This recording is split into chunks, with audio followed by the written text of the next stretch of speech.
2022 Moto Guzzi V85 TT Travel. The adventure touring segment is jam-packed with bikes to suit all walks of life. The Moto Guzzi V85 TT Travel rolls to the beat of its own drum, going about its business with minimal fuss and loads of character. The V85 TT has been around in its current guise since 2020. Its 2021 updates are relatively minor. Those came in the form of some new color options and a couple of different versions, namely the Travel and, to celebrate the marque's 100-year anniversary, the Cool Centenario edition.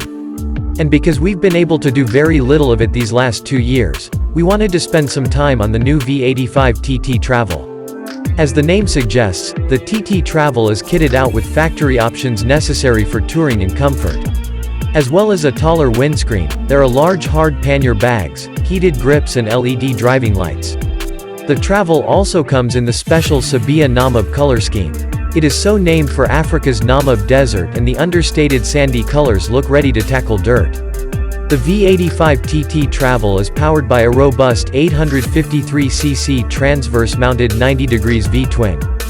Being a Moto Guzzi small block engine, it is quite compact and offers decent performance, to the tune of 60 kilowatts, 80 horsepower of power and 80 Nm of torque. It's also air-cooled, which means it is super simple and the classic looks aren't spoiled by radiators and a cooling fan.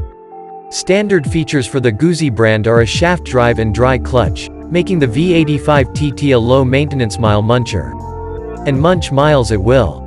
The Guzzi is full of quirks and character, and when you fire it into life it rumbles away, giving off a pleasant engine note. It's best to let the air-cooled engine warm up before taking off though, as it hesitates a little at low revs when you try to make an immediate and early morning escape from suburbia. Blip the throttle while you're stopped and the Guzzi will give you a gentle twist to the side as the transverse V-twin revs. The character of the engine means it needs very little effort to get moving, though, and once you're rolling there's plenty of torque available low in the reverend range. As you open the throttle and ride the flat torque curve, the shaft drive pushes the rear wheel into the tarmac or dirt and increases mechanical grip as it propels you forward. The gearbox feels really solid and the gear changes are slick without any lash from the damped shaft drive. The power delivery is perfect for adventure touring with its meaty torque delivered in spades. Lower in the reverend range 90% of torque is available at just 3,750 revolutions per minute, before maxing out at 5,000 revolutions per minute. The twin revs out effortlessly, but there is no real advantage taking it all the way to the rev limiter. There are 4 riding modes to sink your teeth into: road, rain, off-road and custom. Road is for everyday riding and touring, offering full power, as well as regular ABS and traction control. Rain offers a reduced torque output and more sensitivity from the traction control system.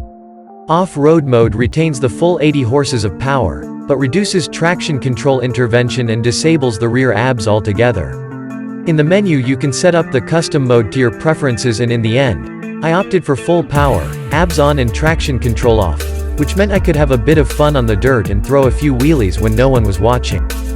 And once that custom mode is set up, you can select it on the fly. But it's not as easy as it sounds. At first, I couldn't for the life of me work out how to change the map, but once I downloaded and familiarized myself with the owner's manual, it pointed me in the right direction and it's easy.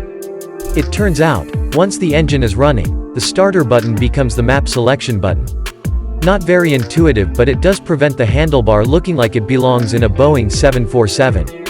In fact, I found the indicators, mode switch and the cruise control switch to be all a little bit fiddly, especially with thicker gloves on.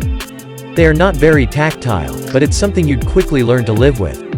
The Guzzi has modern touches among its classic looks. The twin headlights are full LED items, as are the indicators and brake and tail lights for safety and performance. The full-color TFT dash is easy to read and shows all the required info. It is simple to navigate and changes from day to night mode automatically.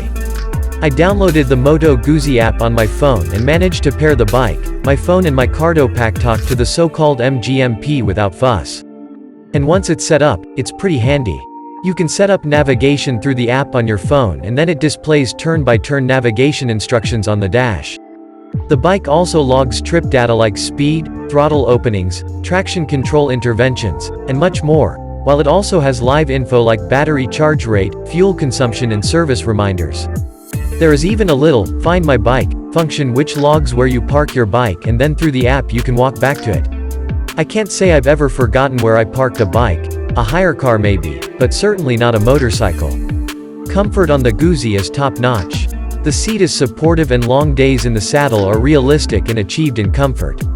The tall travel spec windscreen is non-adjustable, but for my 175 cm frame, it is perfect. The upper body ergonomics are really relaxed and roomy, and the entire rider triangle is as comfortable as anything else in this category. Pillion comfort is decent, too, with a nice flat seat and grab rails for added safety and flexibility. Whether you're a rider or a pillion, the V85 TT travel perches are a nice place to be in. Combined with the longer travel adventure spec suspension, the V85 TT really is an ideal touring machine. The fuel tank is molded plastic, so you don't need to worry about dings, dents and scratches so much, but any chance of throwing a magnetic tank bag on it is out the window. The 853cc twin sips bugger all petrol. I was so impressed by it that I actually thought the fuel gauge was faulty and even stopped to fill it up well before I needed to, just so I didn't get caught out. Based on my fuel consumption calculations of 4.1 L, 100 kilometers, on a road-based trip you would be able to get over 500 kilometers out of a tank. That's unreal, but the best bit is the seat's comfortable enough to back it up.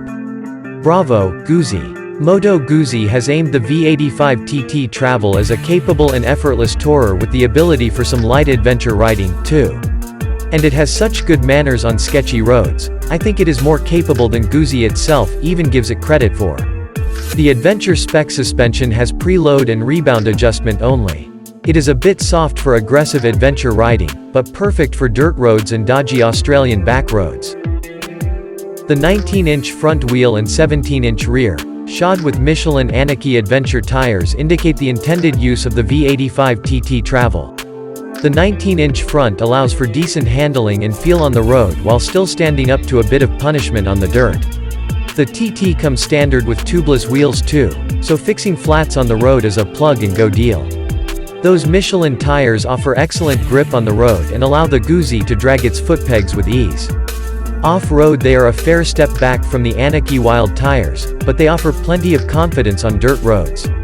I really think adventure bikes are the perfect all-round road bikes for Australian riders, and I would not hesitate to ride a V85 TT all the way around the lovely big island we live on. Priced at $24,330 right away, the V85 TT travel is decent value for money when it includes touring necessities like hard luggage, driving lights and heated grips. Arguably, there are a few tech things missing like multi-level TC, a quickshifter and semi-active suspension, but the Guzzi is a no-fuss all-road touring machine. It's a real quiet achiever.